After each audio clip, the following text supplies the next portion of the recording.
They were accountable and responsible, which is why when they didn't show up to meetings, stop answering calls, and missed appointments, their friends immediately knew something was very wrong. What began as a missing persons case ended with the discovery of a monstrous crime. Our community has been left heartbroken, and the victims' families shattered after this tragic loss. I'm going to walk you through this case, and I want you to know, I knew from the very beginning we had two options: to find them or find the truth.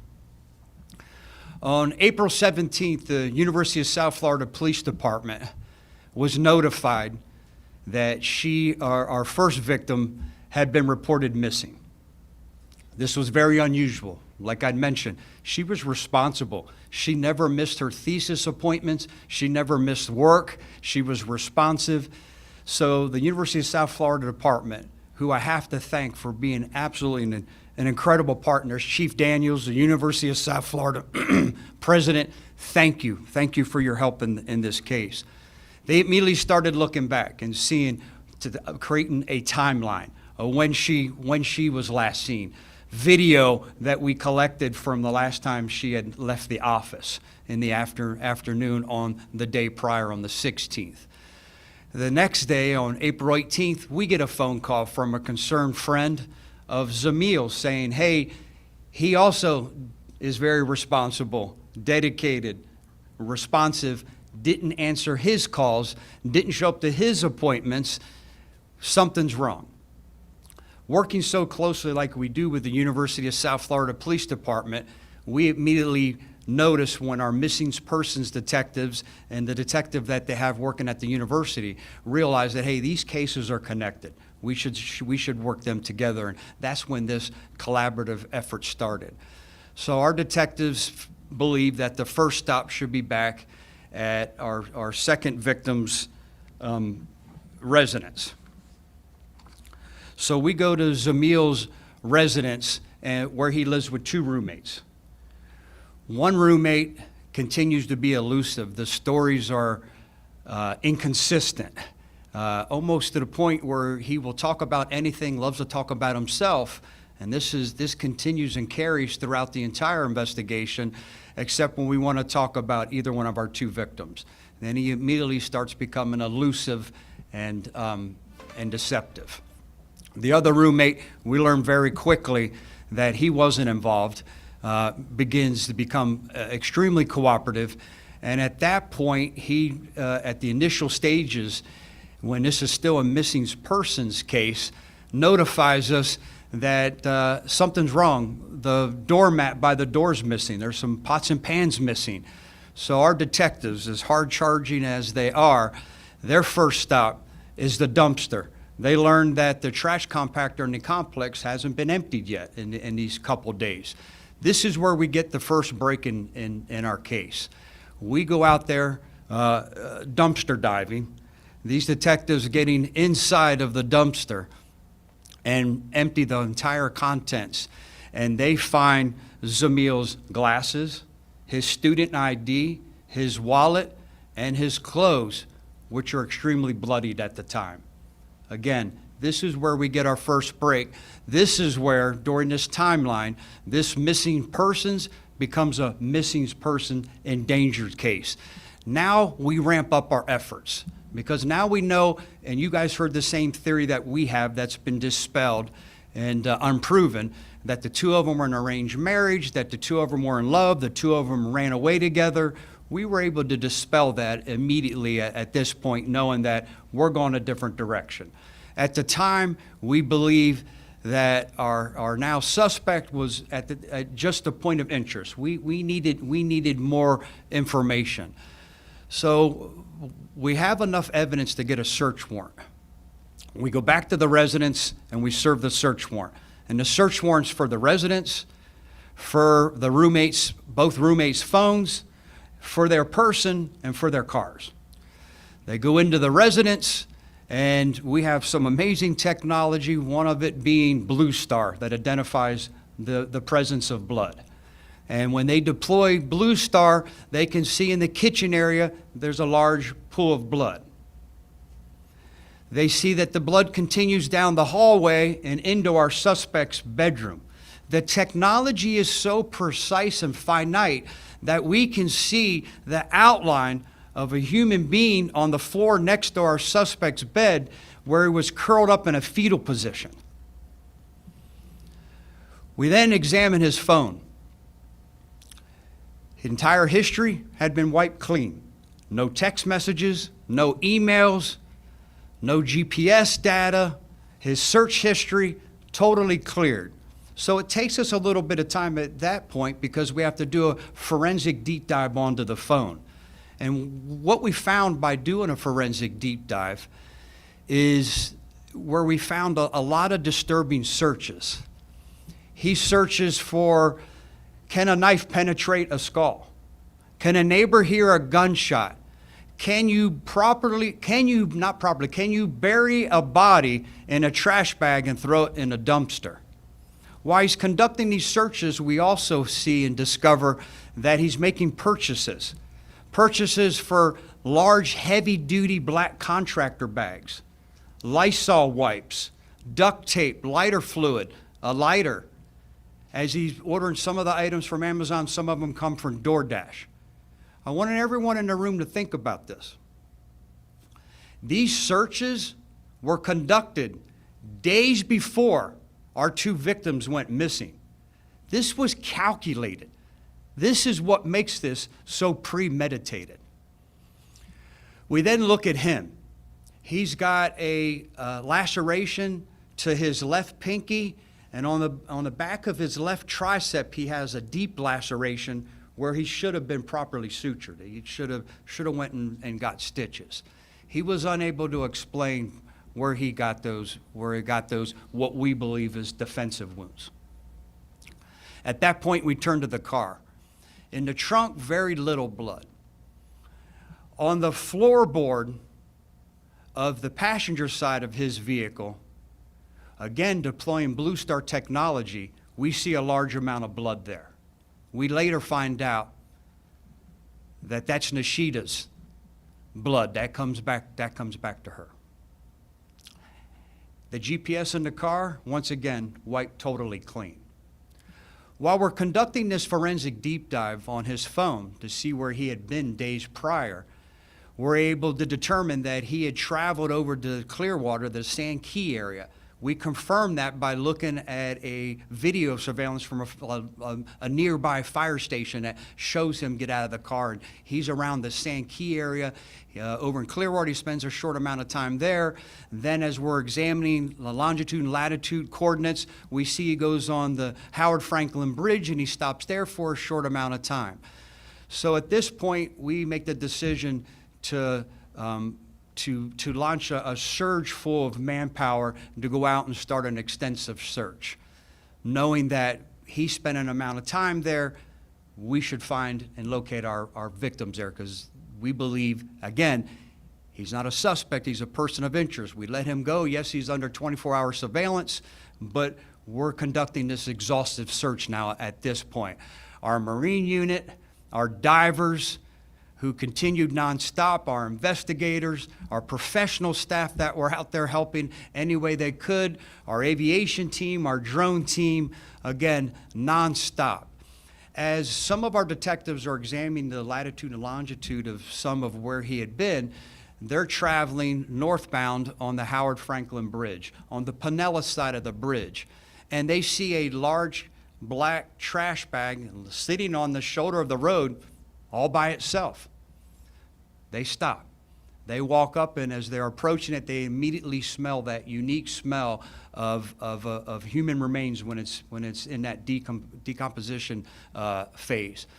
They go up, they physically feel the outside of it, and realize that there's human remains there. They stop what they're doing, knowing that this could be evidence. We're in Pinellas County at this point. And they contact the Pinellas County Sheriff's Office, who immediately responds, along with the Pinellas County Medical Examiner's Office, who takes custody of this bag and goes back. We learned during this that it is our victim, Zamil. We're able to determine that because he's in the early stages of decomposition. So we knew it was him through fingerprints that were obtained through the Department of Homeland Security when he had entered the country. When I talk about gruesome, he had been stabbed several times, which ultimately was the cause of his death. He was bound in front at his hands and at his ankles. His legs up towards his buttocks area was almost completely severed, so he could be bent together and make it easier to place in a trash bag. He was left on the side of the road. As gruesome as this murder was, he was literally left on the side of the highway like a piece of trash. As we're out there and this is occurring, and remember, this investigation's large, it's expansive, and it's very fluid and very dynamic. As this is occurring, we get a phone call from our suspect's family that the night before he had battered and committed domestic violence against them. He had been acting erratic. He got out of the shower with only a towel wrapped around him. He approaches his sister and begins to almost in like a humping fashion trying to grind on his sister, and at one point tries to kiss his sister. His sister has difficulty trying to push him away, and she is not able to freely leave that confrontation because he's able to overpower her. He batters the family at the same time. So we try to make contact with him. We know he's inside the residence, the family tells us, and we have him under constant surveillance. We know he's there. He refuses to answer the phone. He refuses to come out. We make the decision based on the violent nature that we know this individual is capable of.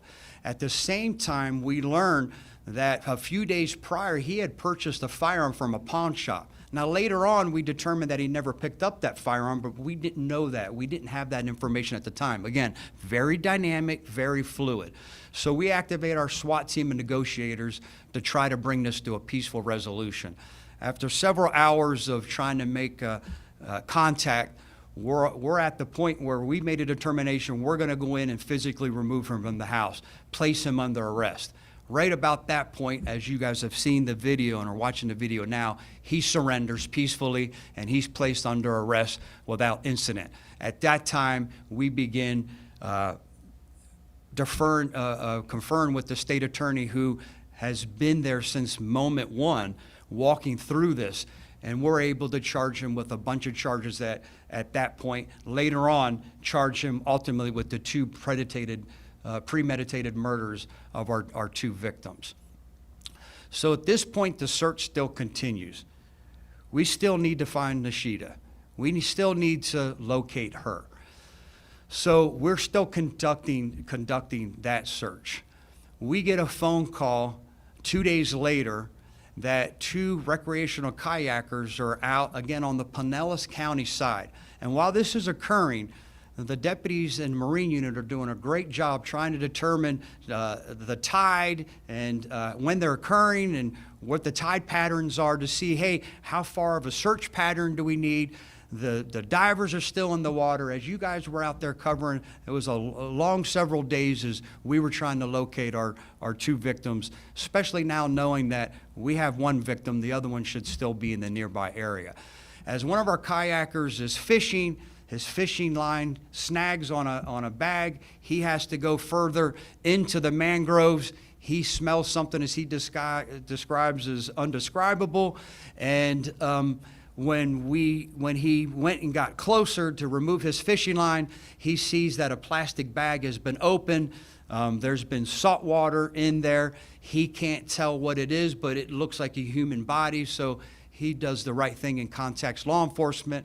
We immediately relocate over there, contact the Pinellas County Sheriff's Office Marine Unit that's already out there with us, the Pinellas County Medical Examiner, Pinellas County Forensic Science Department, who came out and took custody. Unfortunately, because of the conditions that her body was left in, it was more in those advanced stages of decomposition, and we weren't able to just do a fingerprint. So that's what took longer. Today, I'm able to confidently stand in front of you and tell all of you that we have located Nahida Bristy. We have contacted her family.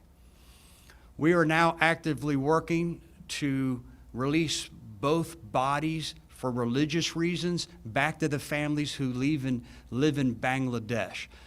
We were able to determine that this was Nahida. Unfortunately, couldn't do it because of fingerprints, but we did it because of DNA. We were able to confirm DNA, some dental work that she had done, and the clothing that she still had on from the video that we saw, the April 16th, when the University of South Florida Police Department narrowed down, was the last time that she was observed on campus. I want to take just a moment and close with some thank yous.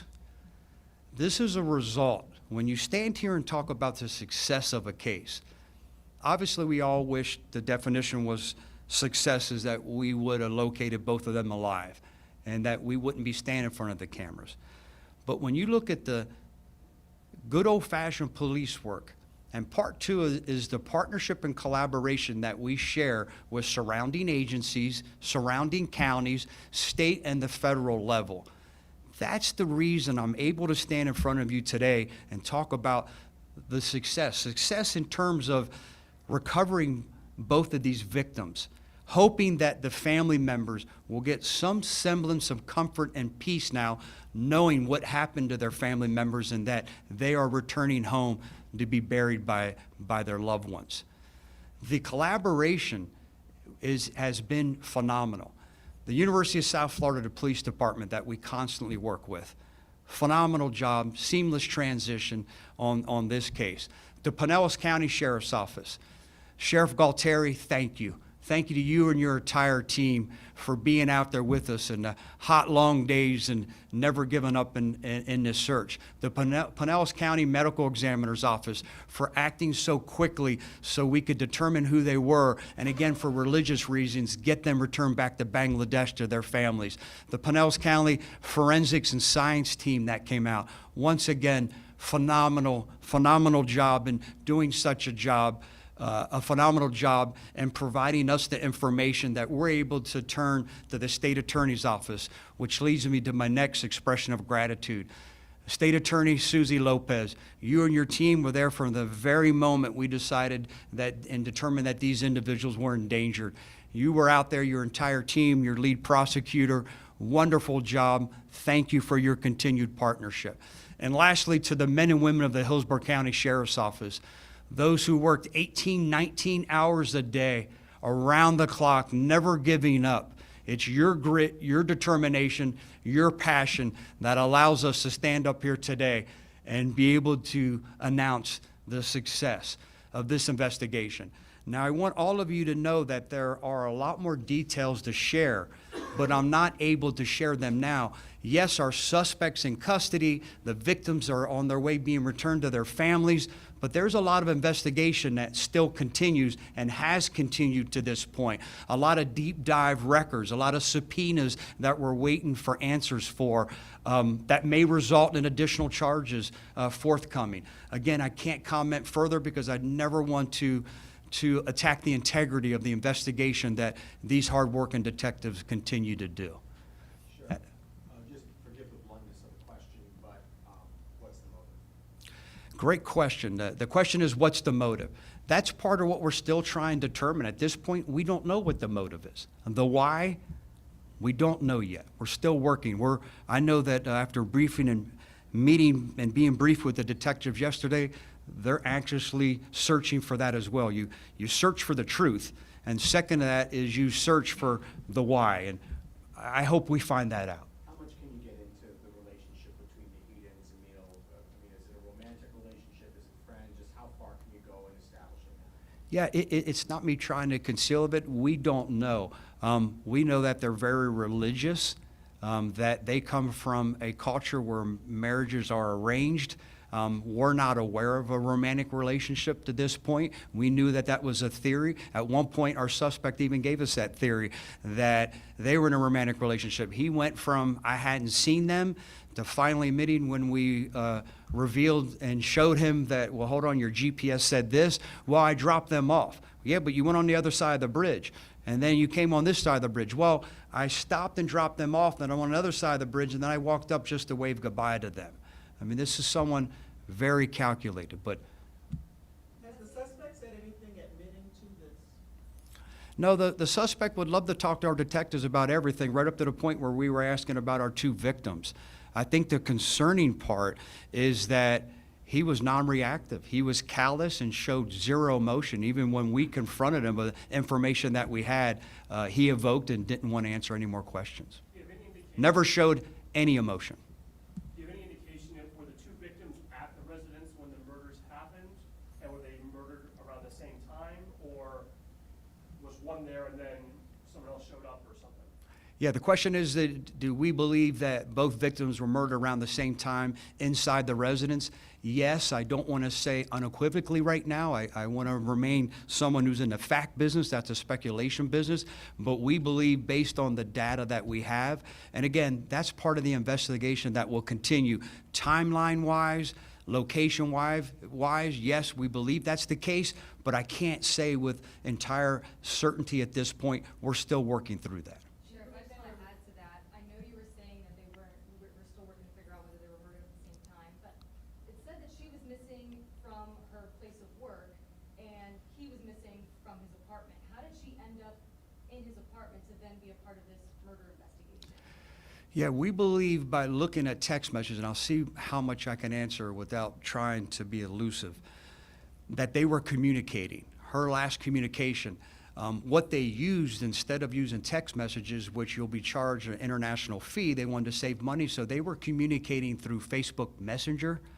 And we have those messages back and forth, so that's what leads us to believe that they were together at some point and that they were both at the residence at that point. We can look back and see what time we knew that she had left and what time her and Zamil were communicating back and forth. Again, I can't say we're certain, we're confident. We believe and feel that they were together and that they were murdered in nearby proximity and around the same time frame. But again, I just don't want to be misleading in case that turns out for some crazy reason that's not the case.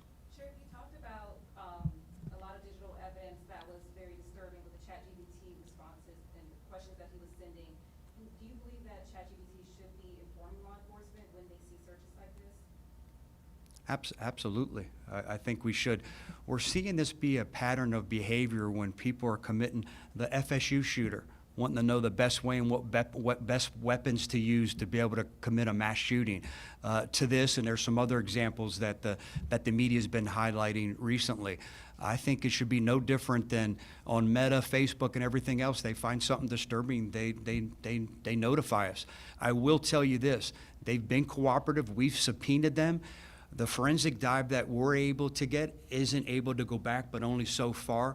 We're hoping they'll continue to be cooperative and give us the rest of his searches. And again, that will help us with this case even more. This might even help us provide that why that we're all searching for. Sheriff, how was the suspect able to transport the bodies from simply his apartment to the Howard Frankland Bridge without being caught? Well, I don't think that it would look abnormal or out of place. His roommate told us that he had used, there's a cart that a lot of college students live in this apartment complex, and he used one of the carts.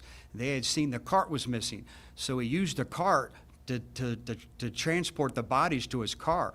Once they're in their car, you know, how do you see the inside of a car when you're driving or you're a passerby? We also believe this was late at night. It was at dark when he decided to do this. From information we have, we believe it to be after 11 p.m. at night. So there wouldn't be a lot of people in the area. It would be dark. It would be a little more appropriate as he, I think, chose that time to try to dispose of the bodies, knowing that there's less people around. There's less people on the highway, less people in his apartment complex, making it more easily concealable. I assume that the roommate wasn't there when the murder happened or when the killings happened, but how suspicious was steps taken to hide this from the roommate, that the roommate could see through? No, the second roommate's been extremely cooperative. He's the one that gave us the details that ultimately led us to our. But I mean, was the second roommate suspicious of what had happened? I mean, how much had they seen in the apartment that made them say, wait a minute? No, I think he wasn't home. He knew that some of our suspect behavior was erratic. Some of the statements he made all the time were disturbing. He didn't understand that. The students had even asked the apartment complex to move him out of their apartment. They were concerned. There were several complaints made to the apartment complex because of his pattern of behavior being disturbing and the comments that he would make. What are your thoughts for two people who came halfway around the world to get a better life and to get an education and to come to a great school, and they wind up going back in body bags like this? This contradicts everything what Florida and the United States stands for. People come here because everything is better here than in anywhere else in the world.